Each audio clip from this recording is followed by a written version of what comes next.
Hi, everyone. My name is Erin Anding, and I'm a school librarian and site technology facilitator at Glen Oaks Magnet High School. And this presentation is actually for my faculty and staff and administration. And I just actually completed the video to help people when they, slow internet, inconsistent internet. How do you handle remote learning when you have no internet? Things of that nature, trying to give those who are receiving the assignments perhaps a way to still remain in the loop and still participate fully in their remote learning education in the upcoming school year. But this video is about the other half of the equation, and that's the person who gave the assignment. So that first video that I did was about, what do you do when, they've given you a YouTube video you need to watch. This is about the teacher, the professional, how they can make their assignments more conducive to that student who has the slow Wi-Fi, the slow internet, the non-existent internet. Okay, and I did decent amount of searching, brainstorming, things of that nature, and then I found the what I don't do this regularly when I do a presentation or a screencast video, but I found what was an extremely good blog article from a group that I look at a lot. And I realized that in the end, pretty much if I, made my own Google slide and all that other stuff, that I would just be pretty much rehashing theirs, which of course I would give credit where credit was due. But I wanted to actually show it to you.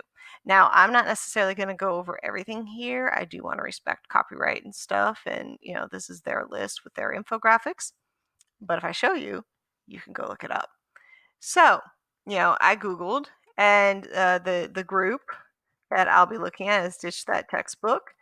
As I was learning and processing everything, trying to go through Google, obviously I went through training with them, their online portal and stuff. But when I was trying to learn, I also went to a couple of really really good blog sites. One of them is Free Tech for Teachers, and another one is Ditch That Textbook. Okay, so Ditch That Textbook at the beginning of all of this, the pandemic, had a blog. Notice Thursday, March 26th. We went home, what was it, like March 16th, something of that nature, March 13th? I think it was 13th. And this was written about 2 weeks later. So 10 tips to support, notice what it says, slow internet tips. ditchthattechbook.com/slow internet tips, with the hyphens in between. 10 tips. So, to give you an idea of things that you can do, think about it. You are controlling to a large degree the material that you present our students, or any students. Um, yes, we have curriculum. Yes, we have, tier one curriculum. We have standards. We have policies. We've got guidelines. We've got expectations. We have resources we must use. But how you package all that together into your Google Classroom, into how you give it to the students, ultimately also is a lot of how you do that. So things to think about. I'll give you an example. Remember, look at the blog post. Uh, Turn off the camera. You know, Simple step that really works. In the presentation that I gave to students, I talked about, when they go into a Google Meet, if they're struggling with bandwidth, the simplest thing to improve it would be to turn off their video, because in that Google Meet, in that Microsoft Team, whatever, we're using at the time that's approved, all those videos are going on.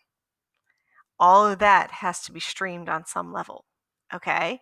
If you can turn that off, notice, if I'm speaking to my staff, if you've done any professional development in the last couple of months, virtually, most people have their their video off. Now they might be doing that because they're also secretly, doing the dishes during the meeting. But by doing that, they are making everything move faster. Okay.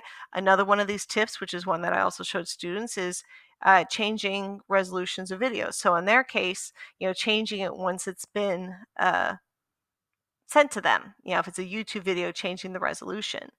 But you as the teacher might be able to record a video and change the resolution before you even send it out. Then they only have to do that, because if they don't know how to do that, they're not going to do that. But you on your end could record it at a lower resolution. Okay? Think about the idea, does it even have to be a recording? Could it be some kind of, step by step working through so they follow along? Could it just be audio? Okay. My son is at the foreign immersion school in the district.